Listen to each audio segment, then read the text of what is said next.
Corona काल में पहली बार उजागर हुए घोटाले, एक नहीं, दो नहीं, बल्कि एक साथ 10-10 घोटाले। ऑक्सीजन घोटाला, वैक्सीन घोटाला, इंजेक्शन घोटाला, गद्दा तकिया पंखा घोटाला, वेंटिलेटर घोटाला, क्वारंटाइन सेंटर घोटाला, राशन घोटाला, पीपीई किट घोटाला, थर्मामीटर घोटाला। आपदा को अवसर में बदलने वाले इन घोटालों को नाम दिया है हमने कोरोना गेट, जो आपकी जान की कीमत पर किए गए।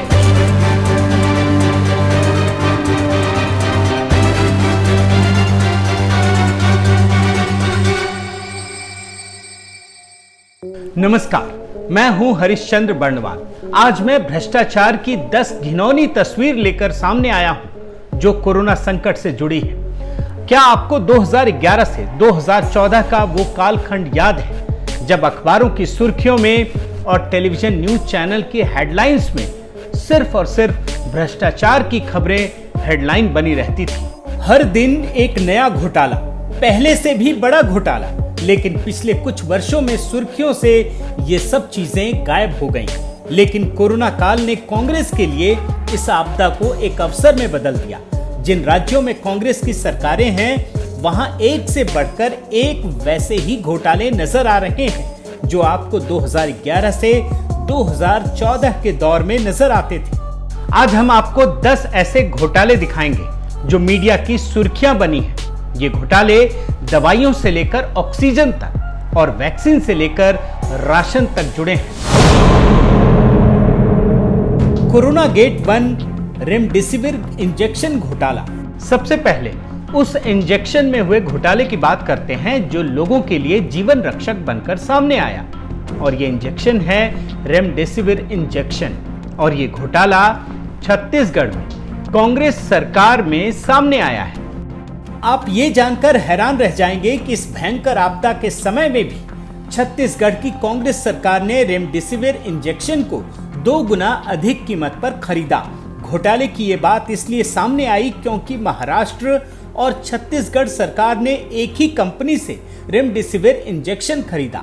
जिस इंजेक्शन को महाराष्ट्र सरकार ने 595 रुपये में खरीदा, उसे उसी कंपनी से छत्तीसगढ़ सरकार ने 1400 रुपये में लिया। जाहिर सी बात है कि एक ही इंजेक्शन एक ही कंपनी से खरीदने पर जो अधिक कीमत दी गई, वो कंपनी ने कमीशन के रूप में कांग्रेस पार्टी के नेताओं को दिया होगा। यही नहीं, छत्तीसगढ़ की कांग्रेस सरकार से प्रेरणा लेते हुए महाराष्ट्र में बीएमसी को भी भ्रष्टाचार का ये ज्ञान प्राप्त हुआ। अब इसी इंजेक्शन को मुंबई में बीएमसी महाराष्ट्र सरकार से भी अधिक कीमत देकर खरीदती है। एक बार 650 रुपये में खरीदा और दोबारा उसी इंजेक्शन को महामारी के दौरान बीएमसी ने 1600 रुपये में खरीदा, वो भी एक साथ लाखों इंजेक्शन। यही तो है आपदा में अवसर बनाने का हुनर। कोरोना गेट नंबर 2, वेंटिलेटर घोटाला। कांग्रेस सरकार के भ्रष्टाचार का एक और नमूना देखिए। ये नमूना बताएगा कि कांग्रेसी संस्कृति है क्या।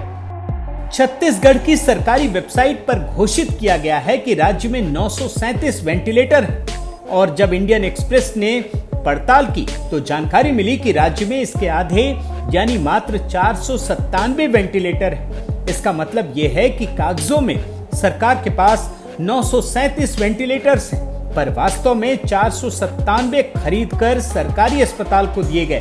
बाकी वेंटिलेटर्स की खरीद केवल कागजों में ही है और आधे वेंटिलेटर्स के पैसे भ्रष्टाचार की भेंट चढ़ गए। अब बात करते हैं कोरोना गेट नंबर 3 की, जो फ्रंट लाइन वर्कर्स के साथ किया गया। Corona gate number 3, safety kit घोटाला। कांग्रेस सरकार ने कोरोना वॉरियर्स को भी नहीं छोड़ा। पंजाब में कांग्रेस की सरकार ने फ्रंट लाइन वॉरियर्स के लिए एक ऐसी सेफ्टी किट खरीदी जिसमें N95 मास्क ही नहीं था, बल्कि वो मास्क गायब था। एनडीटीवी की ये रिपोर्ट देखिए। इसके मुताबिक कांग्रेस सांसद गुरजीत सिंह ने अपनी ही सरकार पर सवाल खड़े किए। अमृतसर के सरकारी अस्पताल में जिन 2000 सेफ्टी किट को खरीदा गया, उनकी कीमत मात्र 7 लाख रुपए होनी चाहिए थी, लेकिन सरकार ने इसके लिए 41 लाख रुपए चुकाए। इस तरह से कांग्रेस सरकार ने फ्रंटलाइन वर्कर्स की सेफ्टी किट में करीब 7 गुना अधिक रकम चुकाई, जो भ्रष्टाचार और कमीशन खोरी की ओर इशारा करता है। Corona gate number 4, oxygen concentrator घोटाला। ऑक्सीजन की भी भारी कीमत चुकानी पड़ सकती है, ये कोरोना महामारी ने हम सबको दिखाया। लेकिन ऑक्सीजन देने में भी घोटाला किया जा सकता है, ये कांग्रेस की सरकार ने ही दिखाया। हमारी तहकीकात में पता चला कि जो ऑक्सीजन कॉन्सेंट्रेटर 30 से 35 हजार रुपए में मिल रहा था, उसे राजस्थान की कांग्रेस सरकार ने 1 लाख रुपए में खरीदा। इस तरह से 20,000 ऑक्सीजन कॉन्सेंट्रेटर खरीदे गए, यानी हर एक कॉन्सेंट्रेटर पर 3 कॉन्सेंट्रेटर की कीमत चुकाई गई। Corona gate number 5, quarantine centre घोटाला। कांग्रेस सरकार ने रेमडेसिविर इंजेक्शन और वेंटिलेटर्स में ही कमीशनबाजी नहीं की, बल्कि कोरोना मरीजों के लिए बनाए गए क्वारंटाइन सेंटर में भी भ्रष्टाचार के मौके तलाश लिए। यहां खरीदे जाने वाले बिस्तर, गद्दे, तकिए, चादरें, बाल्टी, मग, इन्वर्टर और सैनिटाइजर की खरीद में भी जमकर घोटाला हुआ। छत्तीसगढ़ में कोरोना के दौरान ऐसे ही सेंटरों को बनाने में करोड़ों रुपयों का घोटाला हुआ, जिसकी जांच तो दिखाने के लिए शुरू की गई है, लेकिन कुछ दिनों बाद उसे ठंडे बस्ते में डाल दिया जाएगा। Corona gate number 6, covid kit घोटाला। ऐसा कोई क्षेत्र नहीं बचा जहां कांग्रेस की सरकारों में भ्रष्टाचार न हुआ हो। फ्रंटलाइन वर्कर्स को दी जाने वाली सेफ्टी किट में पैसा तो खाया ही खाया, लेकिन साथ ही साथ मरीजों को दी जाने वाली किट, फतेह किट में भी भ्रष्टाचार का आरोप लगा। इस किट में ऑक्सीमीटर, दवाएं और अन्य कुछ जरूरी विटामिन थे। पहले सरकार ने 837 रुपये में खरीदने का टेंडर पास किया, फिर बाद में बिना टेंडर के लगभग 1340 रुपये प्रति किट के हिसाब से लाखों किट खरीद ली गई। इस मामले में विपक्षी पार्टियों ने मुख्यमंत्री का इस्तीफा तक मांग लिया। कोरोना गेट नंबर 7, फर्नीचर घोटाला। वैसे महाराष्ट्र की सरकार तो 2 कदम आगे निकली। जहां न पहुंची बाकी सरकार, वहां पहुंच गई अघाड़ी सरकार। यहां भ्रष्टाचार के जो आरोप लगे हैं वो गद्दा, तकिया, पंखा, फर्नीचर में करोड़ों रुपयों के घोटाले से जुड़े हुए हैं। आरोप है कि महाराष्ट्र में अघाड़ी सरकार ने 4.5 लाख से 6.25 लाख रुपए तक टेबल चेयर के किराए पर ही खर्च कर दिया, जबकि इतने में तो नए टेबल चेयर खरीद सकते थे। 90 दिन के लिए पंखे का किराया इन्होंने 90,000 रुपया दे दिया। वहीं जो बेडशीट 2 लाख रुपए में खरीदी जा सकती थी, उसके लिए 8.5 लाख रुपए किराया में दे दिया। इतना ही नहीं, जो बॉडी बैग मार्केट में 2200 रुपये का मिल रहा है, उसको अघाड़ी सरकार ने 6,719 रुपये में खरीदा। आपको सुनकर आश्चर्य होगा कि सामान्य सा थर्मामीटर जो मार्केट में 1200 रुपये में उपलब्ध है, उसे 6,500 रुपये में खरीदा। कोरोना गेट नंबर 8, सूखा राशन घोटाला। हम सब जानते हैं कि कांग्रेस ने 1970 के दशक में गरीबी हटाओ का नारा दिया था, लेकिन आज उसी कांग्रेस पर गरीबों के मुंह से निवाला छीनने का आरोप लग रहा है। आरोप है कि कोरोना में गरीबों को दिए जाने वाले सूखे राशन में छत्तीसगढ़ में कांग्रेस की सरकार ने करोड़ों का घोटाला किया। इन सूखे राशन को बिना टेंडर के व्यक्तिगत स्तर पर खरीदा।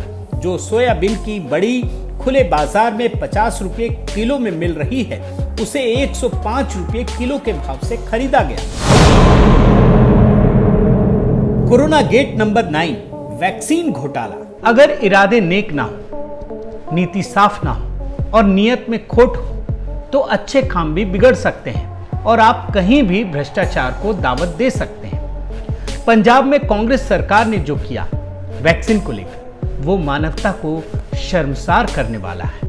केंद्र सरकार ने शुरुआती दौर में पंजाब की कांग्रेस सरकार को करीब 42,000 वैक्सीन 400 रुपये प्रति वैक्सीन की कीमत से दी थी, लेकिन कांग्रेस सरकार ने सभी 42,000 वैक्सीन को 600 रुपये के मुनाफे पर प्राइवेट हॉस्पिटल को बेच दिया और इन प्राइवेट हॉस्पिटल ने 500 रुपये प्रति वैक्सीन के हिसाब से 1500 रुपये में वैक्सीन पंजाब की जनता को बेच दिया।